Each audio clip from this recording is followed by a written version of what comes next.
پیشاب میں جھاگ کا آنا کافی عام سمجھا جاتا ہے، لیکن بعض اوقات یہ کسی سنگین بیماری کی نشاندہی بھی کر سکتا ہے۔ تو آئیے جانتے ہیں کہ پیشاب میں جھاگ کیوں بنتا ہے اور اس کی کیا وجوہات ہو سکتی ہیں۔ عام طور پر پیشاب کا رنگ ہلکا یا گہرا پیلا ہوتا ہے۔ یہ آپ کی خوراک یا کسی بیماری یا کچھ دوائیوں کے استعمال کی وجہ سے ہو سکتا ہے۔ کئی بار بہت سے لوگوں کے پیشاب میں جھاگ بھی نظر آتا ہے۔ اس کی بہت سی وجوہات ہو سکتی ہیں۔ جب پیشاب میں جھاگ نظر آتا ہے تو اسے ابر آلود پیشاب یا جھاگدار پیشاب کہا جاتا ہے۔ ماہرین کا کہنا ہے کہ پیشاب میں جھاگ کا آنا مثانے کے بھرے ہونے کی علامت ہے، لیکن اس کی کئی اور وجوہات بھی ہو سکتی ہیں۔ عام طور پر پیشاب جب تیزی سے خارج ہوتا ہے تو جھاگ بنتی ہے، لیکن اگر آپ کے پیشاب میں بہت زیادہ جھاگ بن رہی ہے اور وقت کے ساتھ ساتھ اس میں اضافہ ہو رہا ہے تو یہ کسی بیماری کی علامت ہو سکتی ہے۔ اور جھاگ کے ساتھ جسم پر کچھ علامات بھی ظاہر ہوتی ہیں جس سے بیماری کے پیدا ہونے کا پتہ چلتا ہے اور وقت پر اس بیماری کی تشخیص میں آسانی ہوتی ہے۔ پیشاب میں جھاگ کے ساتھ اگر ہاتھوں، پاؤں اور پیٹ میں سوزش ہے تو یہ گردوں میں خرابی کی علامات ہیں۔ اس کے ساتھ آپ کو تھکاوٹ، الٹی، متلی، ابر آلود پیشاب، سونے میں دشواری، گہرے رنگ کا پیشاب جیسی علامات ظاہر ہوں گی، اور ایسے مواقع پر فوراً اپنے معالج سے رابطہ کریں اور اپنا چیک اپ کروائیں۔ طبی ماہرین کہتے ہیں کہ جب پیشاب کو دیر تک روکے رکھا جاتا ہے اور پھر رفع حاجت کی جاتی ہے تو مثانہ بھر جانے کی وجہ سے پیشاب تیزی سے خارج ہوتا ہے اور اس کے ساتھ جھاگ ظاہر ہوتی ہے، لیکن یہ جھاگ کچھ دیر کے بعد ختم ہو جاتی ہے۔ اور بعض اوقات پیشاب میں نظر آنے والی جھاگ پیشاب کے راستے خارج ہونے والی پروٹین کی زیادہ مقدار کی وجہ سے بھی ہوتی ہے، کیونکہ جب یہ پروٹین ہوا کے سامنے آتی ہے تو جھاگ کی شکل اختیار کر لیتی ہے۔ ایسے موقع پر گردوں کا ٹیسٹ کروا لینا ضروری ہے تاکہ پروٹین کی مقدار کا پتہ چل سکے۔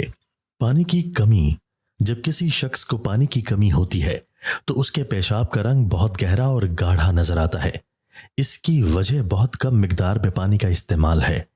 پانی کی مقدار کم یا زیادہ ہونے سے خون میں موجود پروٹین کے فلٹر ہونے پر اثرات پیدا ہوتے ہیں، اور کیمیائی طور پر پروٹین میں ایسی بہت سی خصوصیات ہیں جن کی وجہ سے پیشاب کرتے وقت جھاگ بن جاتی ہے۔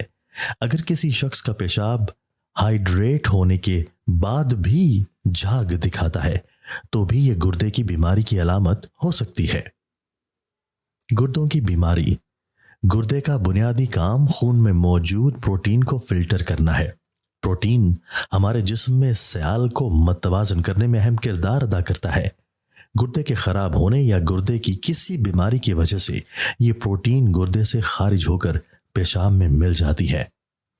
البومن پروٹین ایک قسم ہے جو ہمارے خون میں موجود ہوتی ہے۔ جب آپ کا گردہ ٹھیک سے کام کر رہا ہوتا ہے تو یہ اس پروٹین کی بڑی مقدار کو آپ کے پیشاب میں جانے کی اجازت نہیں دیتا، لیکن اگر گردے ٹھیک کام نہ کریں تو یہ پروٹین زیادہ مقدار میں خارج ہوتی ہے اور جھاگدار پیشاب پیدا کرتی ہے۔ اگر کسی شخص کے پیشاب میں مسلسل جھاگ نظر آتا ہے تو یہ پروٹینوریا کی نشاندہی کرتا ہے، جو کہ گردے کی بیماری کی ابتدائی علامت ہے۔ ذیابیطس۔ جسم میں بلڈ شوگر کی سطح بڑھنے کی وجہ سے البومین بھی گردے سے زیادہ مقدار میں گزرتی ہے، جس کی وجہ سے پیشاب جھاگدار نظر آتا ہے۔ یہ علامات ٹائپ 2 ذیابیطس کے مرض کے پیدا ہونے کی نشاندہی کرتی ہے، اور اس کے ساتھ درجہ ذیل علامات ظاہر ہوتی ہیں جن میں آنکھوں کے آگے دھندلا پن، منہ کا خشک ہونا، مسلسل پیاس لگنا، بار بار پیشاب آنا، کھانے کے بعد بھی بھوک لگنا، اور جلد پر خارش اور الرجی ظاہر ہونا۔ اگر یہ علامات ظاہر ہوں تو بلڈ شوگر فوراً ٹیسٹ کروا لینی چاہیے، اور ساتھ ہی H1 ٹیسٹ کروانا چاہیے جس میں گزرے 3 مہینے کی شوگر کا پتہ چل جاتا ہے۔ پیشاب میں جھاگ نظر آئے تو کیا کرنا چاہیے؟